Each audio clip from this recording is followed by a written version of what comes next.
beds, and I could feel upstairs all hell breaking loose. What was she going to do?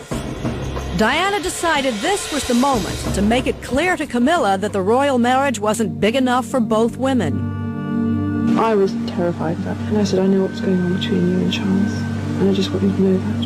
And she said to me, very interesting, she said to me, you've got everything you've ever wanted. You've got all the men in the world fall in love with you, and you've got 2 beautiful children. What more would you want? So I said, I want my husband. And I said to Camilla, I'm sorry I'm in the way, and it must be hell for both of you. But I didn't know what's going on. Don't trip me, I'm an idiot. Tension was high as Worf drove the royal couple home that night. I remember in the car that there was a debate between the two of them. Some of it seemed to be fairly hostile. And in the car on the way back, my husband was over me like a bad rash. And I cried like I've never cried before. And it was anger. It was 7 years of pent-up anger coming out. Diana called it one of the bravest moments of her entire 10 years of marriage. And the next morning I woke up and I felt different. Shift, tremendous shift. I'd done something, said what I felt. But there's still the old jealousy and the anger swirling around, but it wasn't so deathly as it's been before. And that was it, really. It was a big step for me.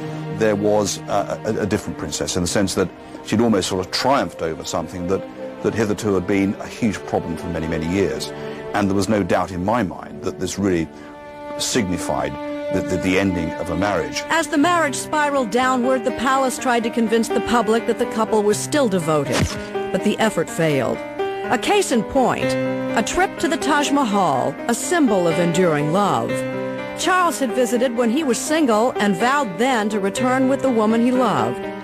But instead of going with his wife when the opportunity arose, he went off to a business meeting instead, leaving the princess to pose alone. For photographer Ken Lennox, the symbolism was inescapable.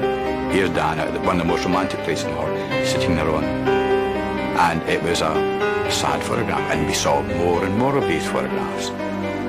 It was just before that trip to India that Diana had begun making her secret tapes. She could no longer maintain the charade and was now determined to tell the public the truth about her private anguish. It would be a risky move. And later, another set of secret tapes. I can't do this. It's ghastly. I've got no adrenaline. I'm dead. I can't get anything out. Diana captured on video as the world has never seen her.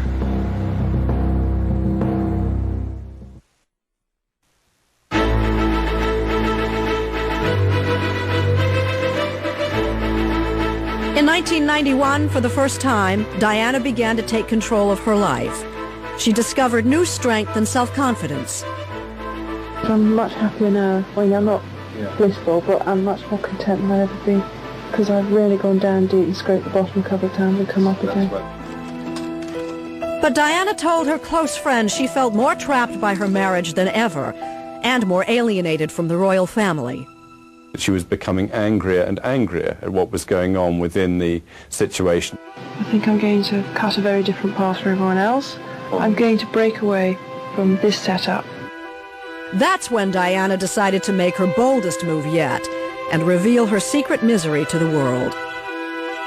I think she was trying to make her case first before anybody else did it for her. Telling the kind of explosive story Diana had in mind would break every rule of royal conduct. She would have to remain anonymous, fearing the consequences. The royal family might pronounce her mentally unsound, or worse. The monarch had control over Diana's children, something she was acutely aware of. She was extremely concerned that she could then lose the children. So if Diana was going to risk telling her story, it would have to be anonymously. In a book, she could reveal her secrets, but deny that they came from her. James Colthurst proposed his friend Andrew Morton, an author and freelance royal reporter, whose pieces were large.